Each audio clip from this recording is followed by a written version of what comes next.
everybody, welcome back to Record-ology. This is going to be really cool, very interesting. I hope you're ready for a bit of CSI because I need your help to help identify this.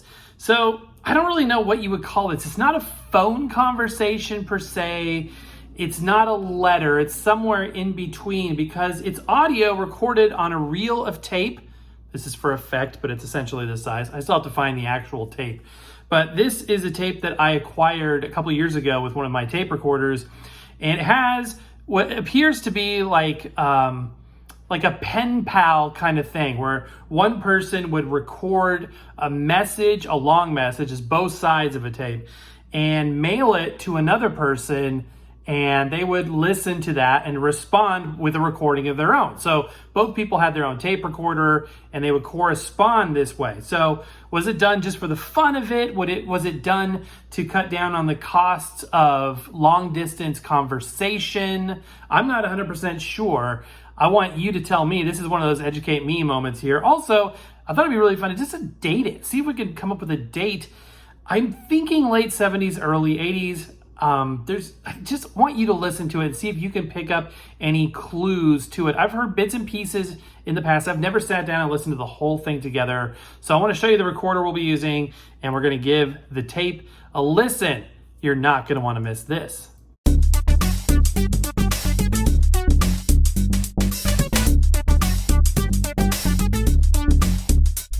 Welcome to Record-ology.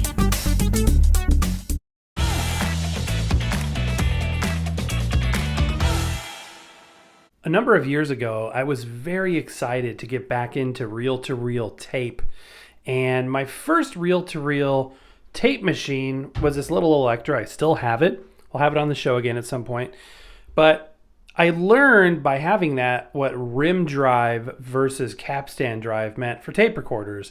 And without going into a lot of detail, a rim drive just spins the hub or the tape reel itself to pull the tape through, where a capstan drive is like a proper cassette or reel-to-reel mechanism that uses a pinch roller and has a constant speed, a constant velocity, and pulls the tape through that way. And the reels simply take up or feed tape into the mechanism.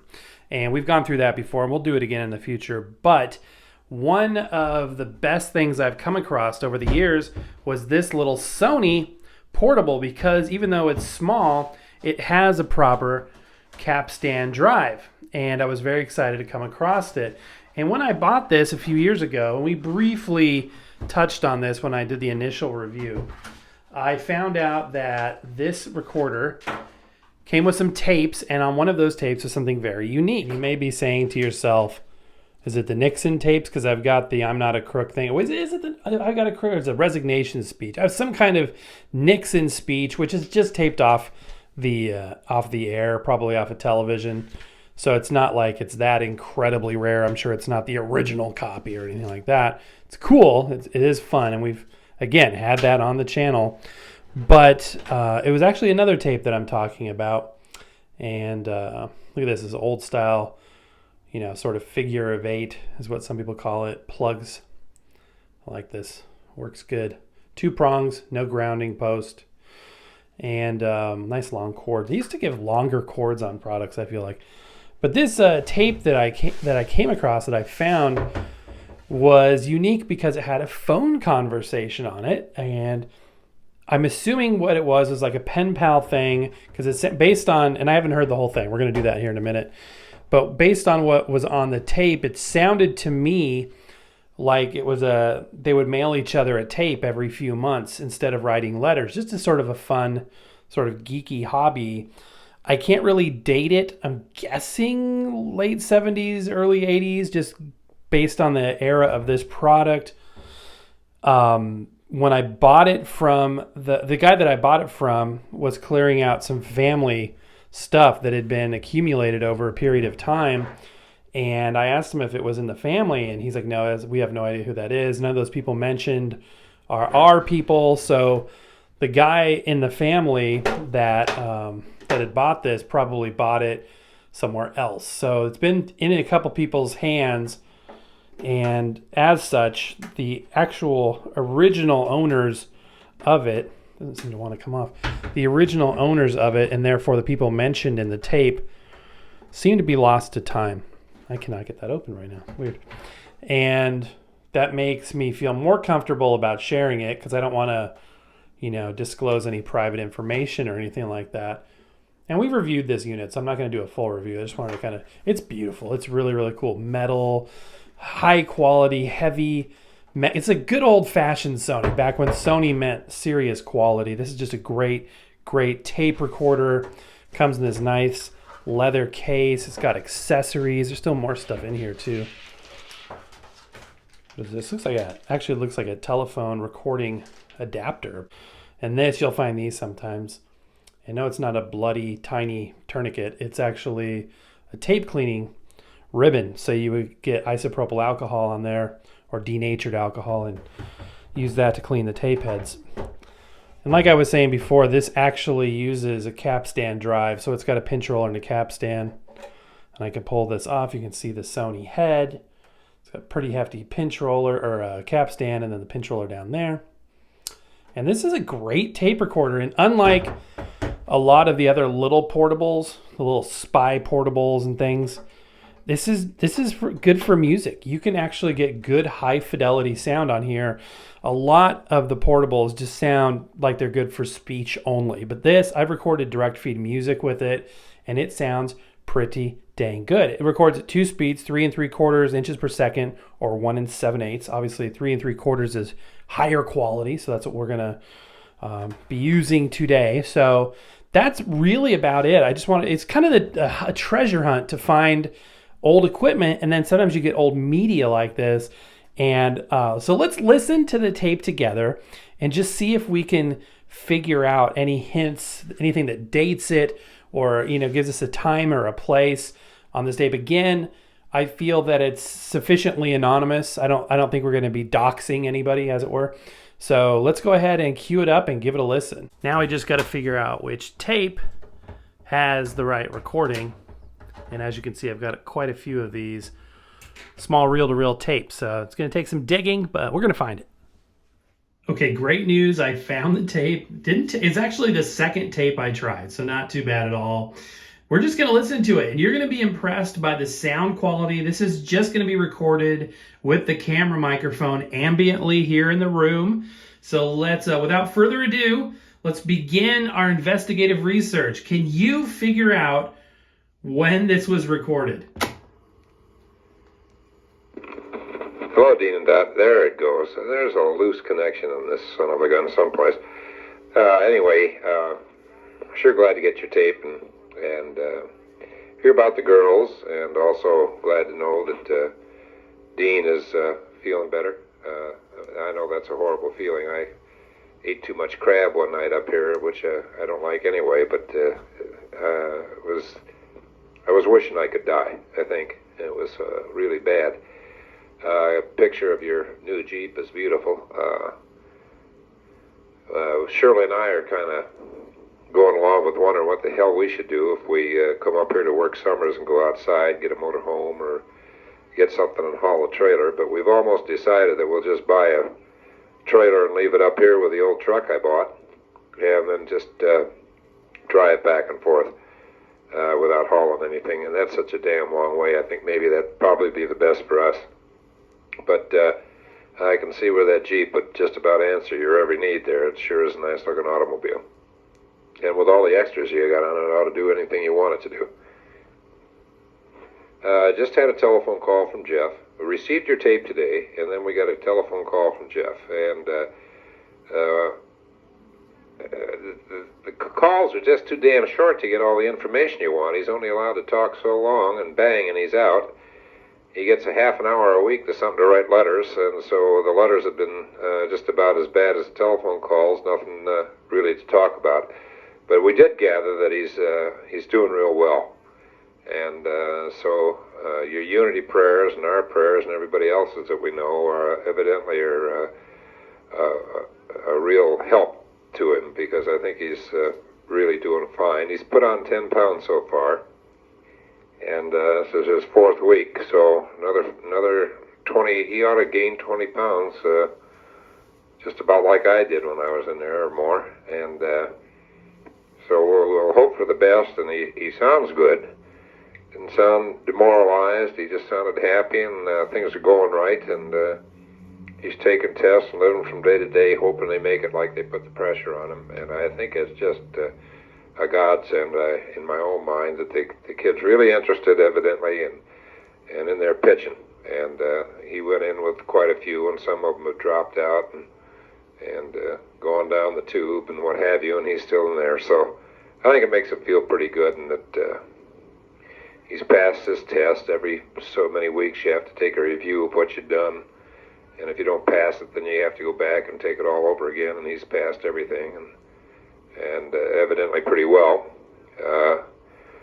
And now he put in for boiler tenders, boiler technician school, and now he's come to realize that they're going to ship him pretty damn well where they want to and where they need him. And so he's really taking it pretty good, and things are looking up, which I am very, very pleased about, to say the least. His life was, up to this point, had just been a big waste, and well, I'm just like you are. I just hope and pray that this is the right move, and so far it looks real good. He's got into, I think he screwed up. He stenciled his name wrong on his skivvy drawers and got 2 demerits, and you're allowed a few before you have to do all kinds of exercises and all that. So the microphone's screwing up on me, so if you missed half of it, the gist of the thing is that Jeff is doing pretty good. Awfully pleased out to see everybody, and that they had a swell trip, and everything just went fine for them. Kind of elated to that they did get the opportunity, and that they did it on their own. And of course, we were absolutely against them driving all the way through like we used to do, or I used to do, and so they didn't bother to tell us, and I guess you might as well make up your mind when they're as old as they are. They're going to do what they damn well please anyway, so you might as well shut up. But evidently they made it well, and as you stated, I'd called Fred and I said, for God's sakes, take a look at that old clunk they got, because I'm scared to death I won't make it. But it's been a pretty damn nice little car from what you say, and from the trip they made down there. It took them 37 miles, or 37 gallons to get to Colorado, and 20 gallons to get back home. So evidently Fred did them a lot of good. He found the compressor for the air conditioning had frozen bearings, so they were dragging that thing all the way down. And he put in new points and plugs and a new alternator, and really got the thing fixed up for her. So I'm just tickled to death about that. I asked Fred to fix it up and not say anything, just send me the bill. And he said no, he was just happy to do it. And bringing up Fred and Mary, I think probably they are better off right now on their Social Security than they've ever been in their lives before. They've really got no worries, and of course Fred does work in the garage, so all that's gravy. He doesn't even report. It's all cash basis. So he's probably, I'm sure he's just doing better than he ever has in his whole life before. And it's pretty nice at this time of his life to be able to do that, and he enjoys doing it. So there you go. Things are all looking down, and all of a sudden they turned up, and they've got their place paid for, and more money than they've ever had before, and I think it's just great for them. The garage work that he does lets him make up the difference between, increases and the extras, and I think it's pretty swell.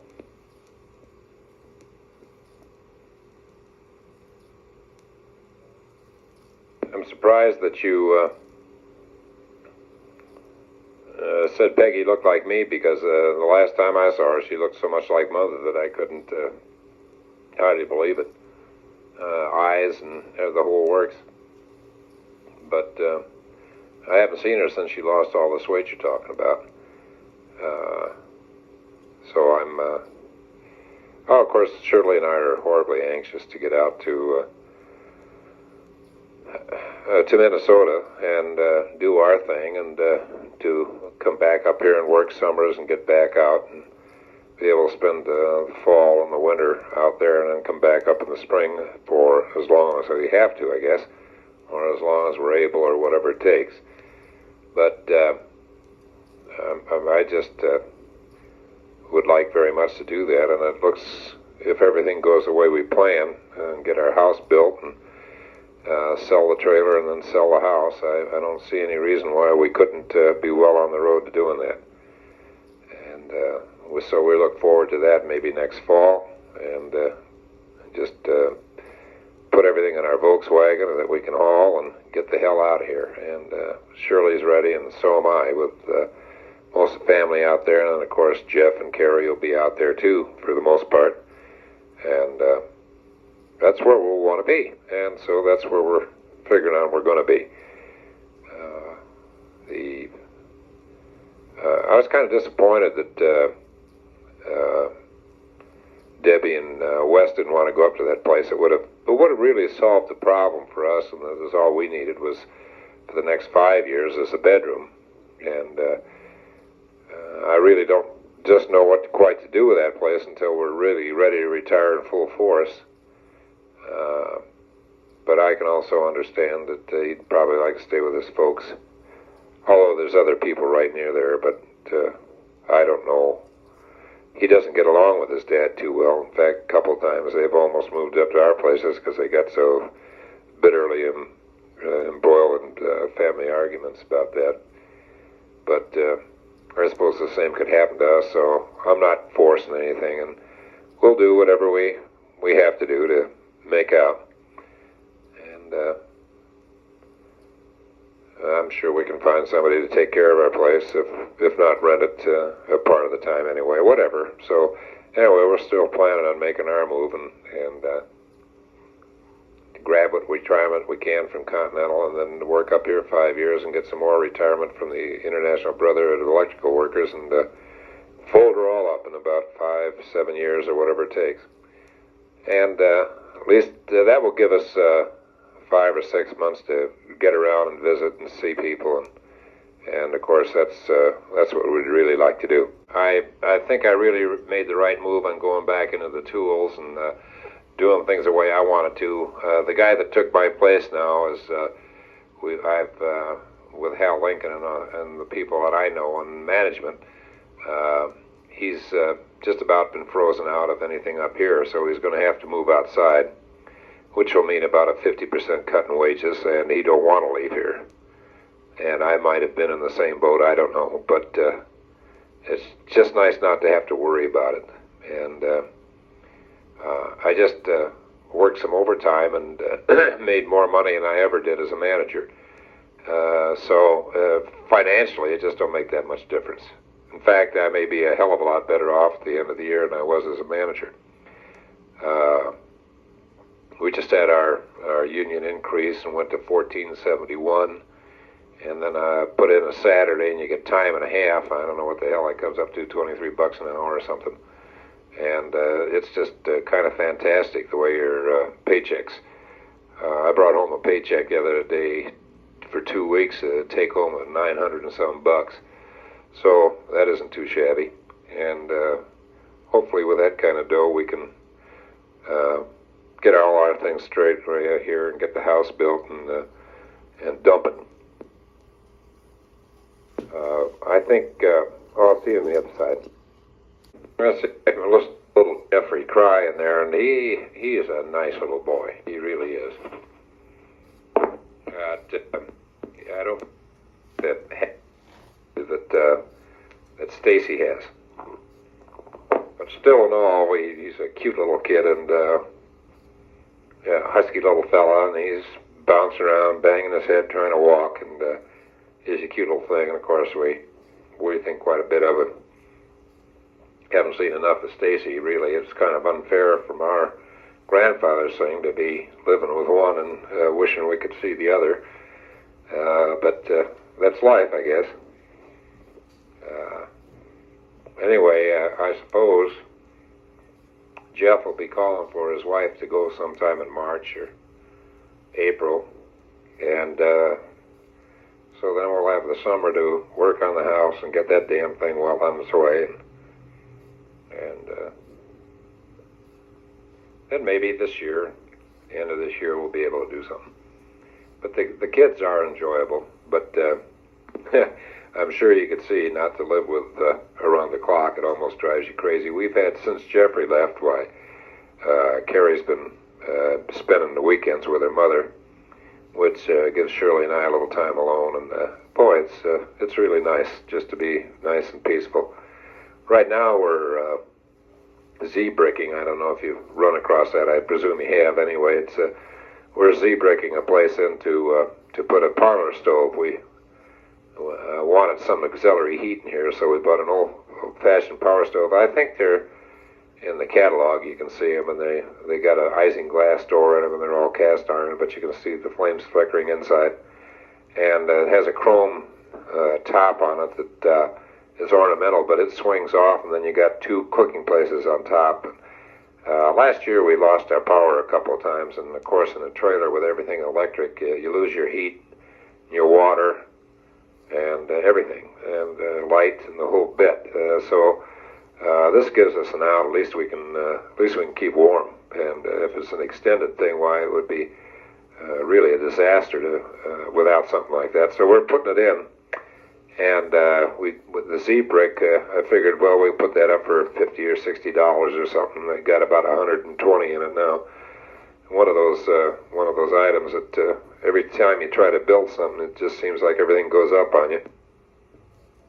I don't know if I told you, but our house on the river, that we started out with, we got the footers and a part of the wall up, and we really lucked out.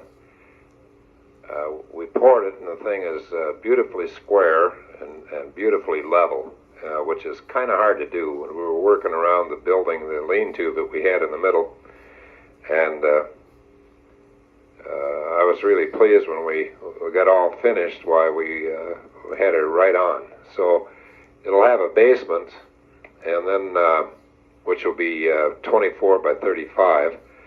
And then upstairs, of course, the same size. And then right now we're trying to decide whether to put a nice, great, big bedroom upstairs or in a bath and a walk-in closet, or what to do. And I think we'll go that route. I think it'd make it sell better. And of course, at this point, this is all we're interested in. So I think we'll go that route. In the meantime, we'd be down on the river and be able to enjoy that. Shirley and I are planning on taking off a week. That's about all Shirley can get with the job she's got.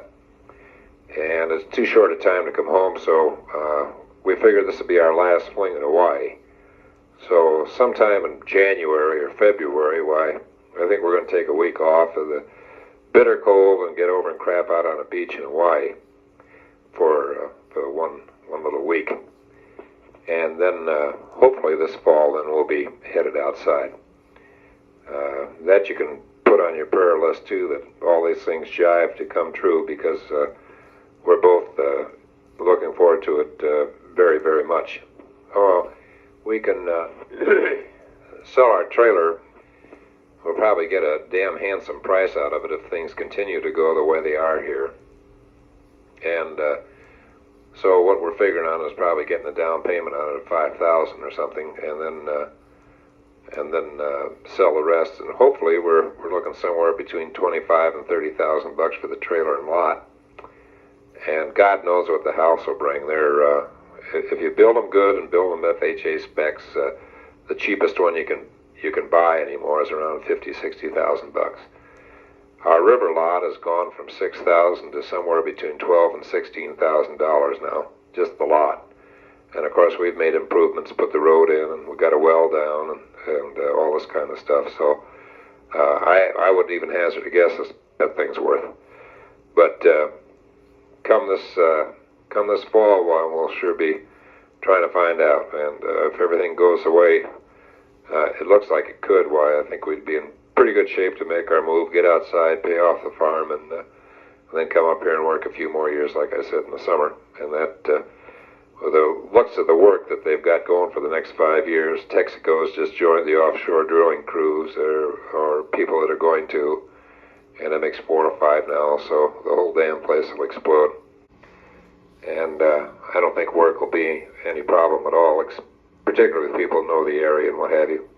So, like I say, we're pretty well going to do that. The company's changing so fast that hell, we won't. The only one I'll know in there will be the state commercial manager, Russ Smith, who is a friend of mine, and Hal Lincoln is going to go up there as a service centers manager for the state, and I know him well. I talked to him the other night, and he assured me that if he had anything to do with it, why, there wouldn't be any problem. And I really don't think there'd be anyway, because the union has to do something with its people over 50. So I kind of got it in there. And this work really isn't hard anymore. It isn't so much climbing anymore. Most of the stuff's buried, and you just go out to a pedestal and make your test. And I think you could do that if you're just damn near half dead. And I'm not that by a long shot yet, so I don't think I got any sweat. I don't know, getting back to the girls and their trip, I was just really pleased to hear from you, and that everything went nice, and the girls were nice. And I talked to them about the visit prior to that, and they said that they were just feeling so bad that they had to leave, that they said if they talked to anybody, they'd have been bawling. So they just didn't say anything, I guess. But whatever the problem was, I'm sure glad this visit was really nice, because I think they're really pretty good, and I think you're really right in that they are really close, which is fine too, and they like to be together and they get along fine together, and that's pretty nice. And I think maybe Jeff is going to join that crew now that he's getting straightened away, and I think life is beginning to look a little bit different to him in our conversation on the telephone tonight. And I think he's really, and hopefully, he sounds really enthused and like he's growing up a little bit, and trying to take advantage of everything, and the general orders that I learned he spit out at me tonight over the phone like they were part of it, tattooed into his mind, and I guess they are. And so he's really capable of doing all this stuff if he puts his mind to it, and he needed that push, somebody over him to make him do it. And I think, like I said before, I think this is just exactly what he needed. Now my thought is that he gets in with the right group, goes to the right guys, and because you can meet the finks there just like any place else, it'll get you in trouble. But he's going to be not be able to do all that running around, I hope, with his money, to look out for his wife and his baby. And so maybe he'll be calmed down. And really and truly, if it all works out and everything goes up, when he gets to be 35 or 40 years old, his kids will be pretty well grown, and he could be retired and really have a pretty damn nice life. So things are not all as bad as they seem to him right now, but I'm sure when he left here, he had bills to pay on a car he bought, and bills to pay on an accident he had, and bills to pay on a waterbed he bought. And of course, right for these couple of months, we're stuck with him, but very interested to see what he's going to do about paying those off. And if he jumps in there and gets it done, I'll be tickled to death. Although I don't mind helping if he's going to straighten up and fly right, because he's going to need money to fly home or to get to Minnesota or that kind of stuff. So no big sweat there. But I just want to I would be very happy if he were very concerned, and then I'd feel like something really good has happened. I called Robert a little while back just to inform him Jeff was down there, and not be too surprised if he was waiting around or something to get a visit, or if he got a chance to go down to San Diego, to say hello. So happened that Leslie was entertaining a midshipman that had just got out of there, and from some training course or something, and was going back down. So I don't know if he got a chance to say hello to Jeff or not. I don't even know if he could if he was a boot back. Probably not. Midshipman or nothing either. So, but anyway, Robert knows he's down there, and I was kind of hoping that keep it on the lookout for him, because the kid may just get a chance to get out of there and run up and say hello. I'm really anxious for him to get out of that boot camp and see what happens. I was really hopeful that he could get up to Minnesota and see those girls, because I think they'd be awfully happy to know that he was doing something. And well, I hope that works out. And then, of course, Carrie, and we'd like to see him up here too. So whatever, we just pray to God everything works out. I'm glad you folks are good, feeling good, and everything's right. Enjoy your trip out to Arizona, and let us hear. Okay, and that's the end of the tape. That's all there is. Pretty much a full one-sided conversation, as it were. We learned a lot. Minnesota played into it. Colorado played into it. San Diego played into it. Appears to be a son that's in the military that's sort of turning his life around. There's a lot of housework, preparations for retirement. And the wages, that was one clue that we got, was the wages. Sounds like a blue-collar worker, perhaps an electrical worker for Continental. But then he was talking about going to job sites. So what do you think of that? $14 some odd an hour. So now I'm thinking maybe it's later into the 80s than I originally thought. Did I miss any clues? Was there anything that you picked up on? I want to get your comments on this. So let me know in the comments down below, and I will be fascinated to, see how this conversation goes. Have you ever found a tape like this that has some interesting dialogue on it? I wouldn't be able in my, to feel right about recording over this without at least backing it up. Also, it's interesting. This is apparently the last audio recorded on this tape. So did their pen pal tape exchange thing stop? Or, did they switch to another tape? Was this the last message? Did something happen? Did they start just doing phone calls? Fascinating stuff, but kind of cool. It's kind of like sending a letter, but instead of it being a written letter, it's like an audio letter. I think that's a cool idea, something very interesting. I would actually find myself interested in doing like an audio kind of pen pal thing with a friend. I think that'd be kind of fun. So it makes you wonder, was the long distance telephone rates more or less than the cost of mailing tape back and forth across the United States? I'm not sure. Anyway, my friends, that's going to do it for today. Thank you so much for watching. Happy record hunting. Happy tape hunting. We'll see you next time.